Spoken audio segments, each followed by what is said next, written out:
Hey, welcome back to Players Uncovered. Today, by popular demand, we have brought in ODM TheGreenOne. Now, I do not consider him personally to be an unknown player. He often streams in Espanol, and he's been active in the Spanish community for quite a while. I do think a lot of people know who he is, but there were three different people that all requested him, so I thought I would just give him to popular demand. But this is not an up-and-coming player. I think this is currently a top-tier player.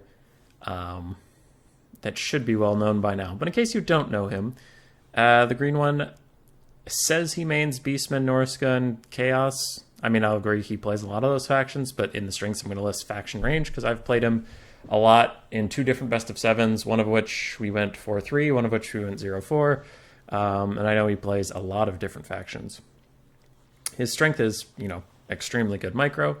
Though on watching some of his replays, I do think his builds could use some optimization. We'll talk about that in a bit. First one is Lizardmen versus Wood Elves. Traditionally even-ish matchup. A lot of Lizardmen and Wood Elf mains like to take it into each other, both opting in to this sort of setup, so it's not really a counter situation. Looks like he goes heavy cav, some Saurus, and then a lot of little poke. He's going to shoot at the Lord. Nice fireball snipe. Very cautious approach. And what you're going to see over the course of this game, what I mean by superior micro, is the battle's going to go in multiple different directions, and it never feels that TheGreenOne loses track of what's going on in the game or where he's supposed to be or what's going on. His Salon takes a little bit of extra damage there that it shouldn't have, but nobody's perfect. Snipes out the last of the Wood Elf Lords. Random Skinks and Saurus and Cav are chasing off things in every direction. His center pocket is trying to reunite with his flanks. The right flank comes in. Left flank gets shattered off, and then with this big blob of infantry at this point in the game, he can just shatter off the rest of the Wood Elves. So this was a fine build. I like this build. I don't know Lizardmen or Wood Elves that great, so I don't know if this is a super meta thing, but it seemed to work just fine. Zyphos is a great player. So that went well enough.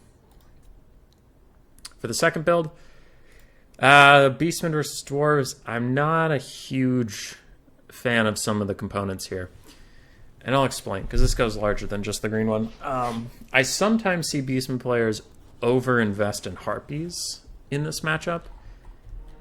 And I personally disagree. I think 2 is the maximum number of Harpies you want. And I do think Harpies are good. I'm not trying to shit on them, but I think 3 is too many. Because all they are is they're essentially, in this matchup, I don't want to talk about any other matchup. In this matchup, they're a flying dog unit. So they can fly over the front line and harass something for a little bit. Maybe one of these Rangers or Quarrelers, whatever the hell they are. Just for a little bit. Not going to do a lot of damage. And Slayers are almost always in the back line ready to take you down. So it's a temporary tool to stop them from shooting. Great, cool.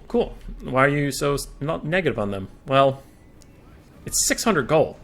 That is a 600 gold unit. I very strongly doubt they're going to get their value back. Other than that, he has 2 dogs. So he essentially has 5 quote-unquote dog units that are really good at chasing anything that breaks or disrupting things. But then that leaves you down a lot of money that actually does the breaking. Now, he does get a really sneaky play in here coming from the corner, coming up through the woods. He does get onto the flame cannon. But now these Chaos Warhounds are surrounded on all sides by Giant Slayers, and they're going to die very quickly. And it looks like Cannon's even going to hold on. For us, the army, I don't love Minotaurs versus Dwarves. On paper, they're very good, but in general, they just get killed by Slayers, who are almost always here, and they can get shot down by Quarrelers and stuff. They only have 35 armor and no shields, so even basic Quarrelers do okay. Yeah, and the Flame Cannon's going to do fine. So this one, I think he plays it about as well as he can. I just don't like the build very much. You see Harpies dive in, and look at that. They just get instantly slaughtered, and that is kind of their lot in life. More Harpies routing. They're hanging on. They did finish off the Flame Cannon, which is pretty good, I suppose, but now they're going to charge Miners. Get rear charged by other Miners. As for the rest, I mean, he is deploying on the box very nicely. He is closing in on all angles, but it looks like the Dwarves are actually able to hold off some of the areas. You can see the Harpies are routed off again. These Harpies actually might get routed off too. And even then, they're just fighting Slayers and Quarrelers. So I don't love the overcommitting to Harpies. After that, we have 1 Minotaur unit that's healthy. Everything else is very wounded. And a Doom Bull instead of Torox is a fine change. I actually don't mind that one that much. Doom Bull brings different things to the party than Torox. He's less tanky, but honestly does sometimes more damage just because of his... he doesn't do fire damage, which some dwarves have fire resist, and he gives dazed. So, yeah, Doom Bull can do fine. I don't hate it. Running around, Just a lot of cycle charging. But the Thoric Double Thane I've been liking a lot in this type of matchup, and they can kind of outduel anybody. And you see now, I know because I watched this ahead of time to get my thoughts together, but the game's about to end. He's just going to surrender in a second. But it's Thoric Double Thane, a bunch of Giant Slayers. There's too many things here. Balance Power is quite against them. You can't do much. One last collapse from the Minotaurs, one last collapse from the Doom Bull. And that's GG. So that one I think he played fine, but I didn't love the build. And who knows if he's screwing around, having a good time, just playing for fun. If this wasn't a super serious game, I don't know. But I'm just working off the replays he sent me. I also know that when I have played him or watched him play, he does sometimes take weird builds.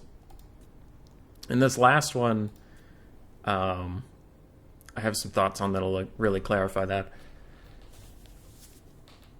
But anyway, he had a greenskin build versus my Empire that was really weird one time. And I tried taking it, I'm like, wow, this must be a good build. It beat me. And then I took it, and it just kind of felt not that great. It didn't feel terrible, but not great.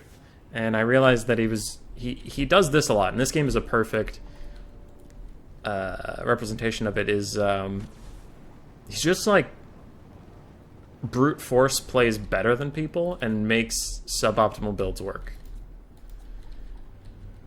So he has here some Skirmish Cav, Summoners of Rage, only 2 infantry, 2 Manticores, Archaon the Evertorse, and a Gorby's Chariot.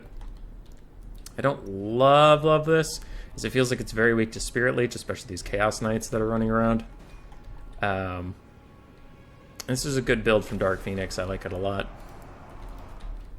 But the green one puts a lot of pressure on this side, which is good. He's trying to isolate something, make sure the rest of the army's out of position, which it is, and that's why I'm saying is he's just better than his opponent in this case, or at least in this game.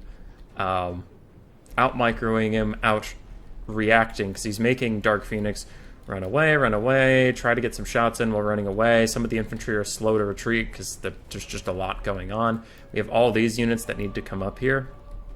The green one's just pressuring, constantly pressuring, forcing Dark Phoenix on the back foot, and that's not where he wants to be. Because if the Greenskins really got their shit together and really got all their infantry support in here, I think this build would run out of juice very quickly. And then the River Troll Hag gets a little too close, and in all the chaos, it gets swamped down, it's going to get attacked a bunch, now it's having troubles getting away, and then in the end it just gives up trying to get away and stands there and unfortunately dies. Meanwhile, Dark Phoenix is trying to chase down some skirmishers. A lot of good harass over there. And without a caster in this game now, there's no Spirit Leech to hit all the expensive units. Goblin Big Boss is going to get picked off. Chaos forming into a bit of a little blob formation. Some Chaos Marauders holding off the Arachnarok Queen before they die. Skirmishers still running around. And now Greenskins are down to some wounded-ass Skirmish Cav, Grom the Paunch, and the Arachnarok Spiders. They've lost a lot of their infantry due to just cycle charging and proper micro. We also have Durkit Squig Hoppers just chilling back here. So, yeah. I do think, overall, my assessment is that the green one is a very good player and often relies on his skill to destroy his opponents. And very frequently, we've seen on my stream, his skill is quite plenty. Alright, that was the green one. You can check out his stream over at Twitch. I believe... Oh, let me go find that. Where does he stream? It's Twitch, but I want to get the spelling right. Yes, it's Invictus TW. So INVICTUSTW at twitch.tv. And that's him. That's the green one. That's goodbye forever.